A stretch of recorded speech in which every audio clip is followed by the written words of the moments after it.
São Mateus 8:22. Jesus, porém, disse-lhe: Segue-me e deixa aos mortos sepultar os seus mortos. Quadro examinar. O que Jesus quis dizer com sepultar os seus mortos? Para deixar os mortos sepultar os seus mortos. Quando ele deu a resposta ao discípulo que colocou um empecilho, disse que não podia seguir Jesus pelo fato de ter que sepultar o seu familiar, seu ente querido. E aí nessa passagem nós vimos que nada nos pode impedir de fazer a vontade de Deus, de seguir a Deus. Não podemos colocar outra coisa em primeiro lugar a não ser a obra do Senhor e o próprio Deus. Lembramos de Marta e Maria. Marta estava fadigada com as coisas dessa vida, enquanto Maria ouvia de bom grado a palavra de Deus. E Jesus respondeu: Maria, pois, escolheu a boa parte, e dessa nunca será tirada, porque a palavra, que era o próprio Jesus, ela ouviu e alcançou a salvação. A salvação é a de eterno, é eterna. Jamais será tirada, porque uma pessoa, quando de fato ouve a palavra do Senhor, se converte e passa a praticar, dificilmente ela vai retornar às velhas práticas. Ainda que caia, terá força dada pelo próprio Senhor para se reerguer, para se levantar e fazer a obra do Senhor e continuar a mandar a Deus sobre todas as coisas e ao próximo como a si mesmo. Então, essa passagem é de suma importância para aquele e aquela que está iniciando na fé. É um recado do Senhor. Não se apegue com as coisas desse mundo. Não se apegue, inclusive, com seus familiares, porque tudo é passageiro. Um dia, todos nós, sem exceção, findamos. Plantas, animais e seres humanos, todos os seres vivos.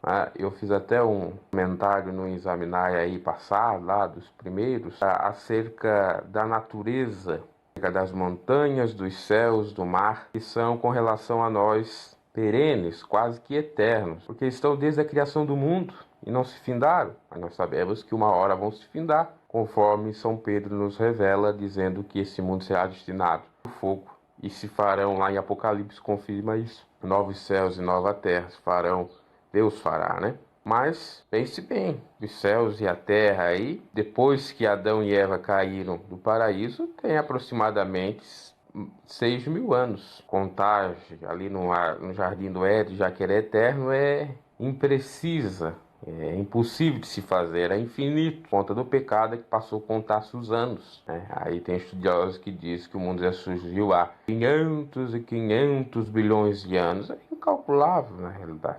Passou-se a contar quando Adão e Eva caiu. Da caída de Adão e Eva são 2.500 anos. 1.500 anos foi escrito Gênesis. Falou do Jardim do Éden. Falou há 2.500 anos. Então essa tradição passou pelo modo ou por meio oral.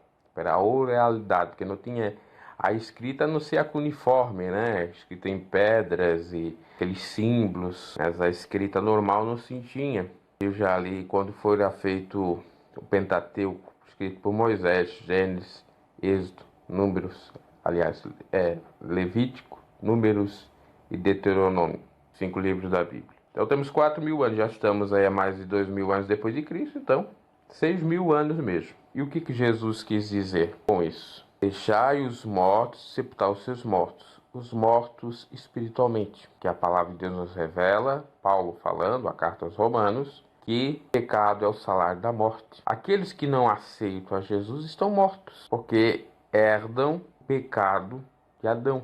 Herdam a herança adâmica, pecaminosa, a partir de que tenham consciência, né? Não quero dizer que uma criança de 3, 4 anos tenha consciência de pecado. É porque Jesus mesmo disse: não impeçais delas vir a mim, porque das tais é o reino dos céus, as crianças, os seus discípulos. Estou falando já de uma idade ou de uma fase adulta, onde tem o amadurecimento, o conhecimento. No Brasil, nós temos maioridade penal ou civil, 18 anos. Então, quer dizer que a pessoa com 18 anos, ela tem plena faculdade para discernir o certo, o errado, desde que não tenha nenhuma patologia que impeça ela de ter essas faculdades intelectuais. Agora, à luz da palavra de Deus, é a mesma coisa. Porque Jesus pregou o batismo de arrependimento, não batismo desde criança, aspersão, jogando água em cima da cabeça. Não, ele pregou o batismo nas águas correntes e a partir da maioridade para produzir, então, pôs fruto de arrependimento, porque uma criança não sabe nada. Tanto é verdade que Jesus se batizou com quase 30 anos, 29 e pouco, porque naquela época a maioridade penal se dava com 30 anos, com quase 30 anos. Então, até 30 anos ficava na tutela do pai e da mãe, ou no poder pátrio de ambos. Então as coisas mudaram. Agora, por exemplo, aqui no Brasil, 18 anos, em outros países, 20 anos, 21 anos. É claro que por conta da própria evolução humana e da multiplicação da ciência, é que propiciou isso. Agora vem a palavra de Deus para esses que já têm conhecimento, têm consciência, sabe discernir o bem do mal. Que não aceitar Jesus estão mortos. A Bíblia chega a falar, Paulo falando também, que um único homem entrou o pecado e também pelo único homem, ou um único homem, virá a salvação, que é Jesus Cristo, por intermédio dele.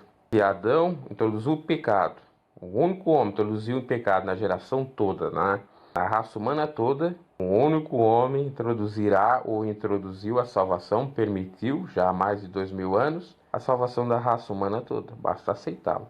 Então, aqueles que não aceitam a doutrina de Cristo, que amar Deus sobre todas as coisas ao próximo a ti mesmo, estão mortos. Por isso que Jesus disse, deixai os mortos e sepultar os seus mortos. Deixai aqueles que não querem seguir a doutrina de Cristo, amar a Deus, enterrar os mortos fisicamente, os mortos de fato. Porque aquele que tem a palavra de Deus em seu coração, ele desapega das coisas dessa vida. Não tem pecado em velar, em sepultar um ente querido. Mas há pecado, sim, em não aceitar a doutrina de Cristo e se apegar àquela pessoa, reverenciá-la, fazer veneração, não, porque era uma pessoa admirável, era um santo, vou fazer aqui um busto ou uma estátua e vamos então, entre aspas, venerar, camarada. É idolatria, Deus não quer isso. E aqui já dá para pregar contra a idolatria. Nós não podemos ter o apego, então deixe os mortos sepultar os seus mortos.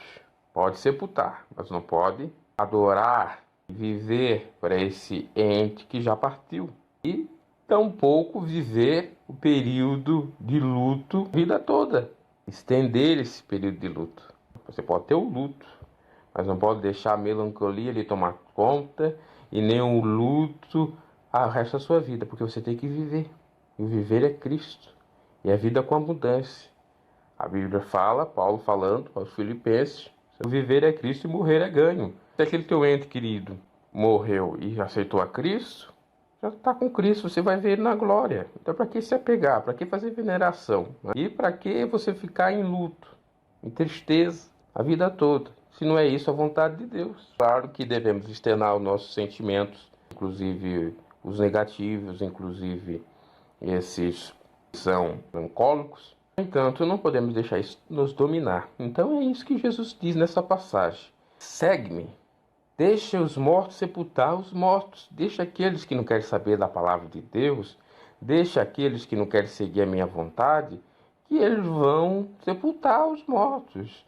Quer dizer, não é necessário você ir lá sepultar. Tem alguém para fazer isso. Hoje em dia nós temos aí as funerárias que são responsáveis por fazer todo enterro. Não é necessário você estar lá se ocupando daquilo. E muito menos impedir de fazer a obra ou aquilo impedi-lo de fazer a obra de Deus. Ah não, morreu um ente querido. Ah meu Deus, vai ser da minha vida. Eu vou venerar ele. Eu tenho que dar graças a ele. Eu vou viver de luto. Tudo isso é errado. Então a idolatria é errado. Do ente que faleceu. É a veneração, como diz os católicos, mas dá da mesma coisa. Está no mesmo. E a questão do luto, da melancolia, tem que ser extirpado. Você pode lá enterrar, mas se não tiver alguém para fazer, nós temos que deixar. Deixar é difícil, é complicado, mas em Cristo nós podemos tudo, porque Ele mesmo disse, no mundo tereis aflições. Isso é uma aflição, isso é um sofrimento, mas Ele venceu, porque Ele perdeu seu pai da terra, mas era um ente querido. Ele perdeu seu amigo, chorou, pediu a Deus para ressuscitar, então ressuscitou. Veja que Jesus espremiu o seu sofrimento, suas aflições, mas já tudo venceu. Vencer nós podemos vencer.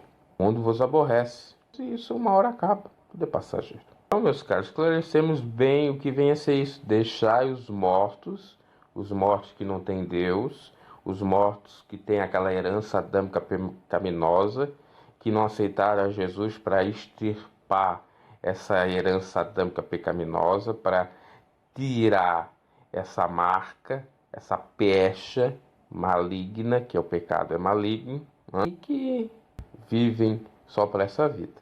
Não penso na próxima, não creio na próxima. E a Bíblia diz que quem crer e for batizado será salvo. Quem não crer será condenado.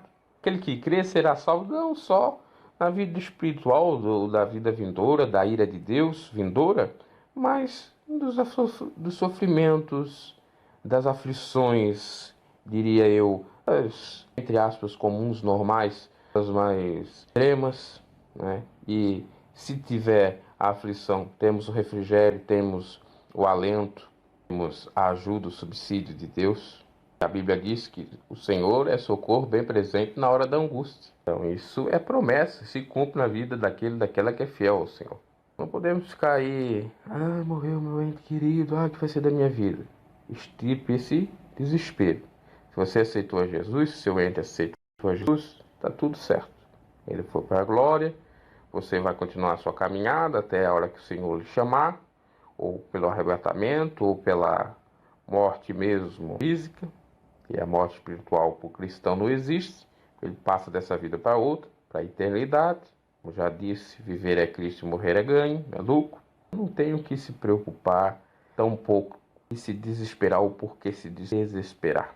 Deixai aos mortos, que não querem saber de Deus, que não querem aceitar Jesus, sepultar os mortos fisicamente.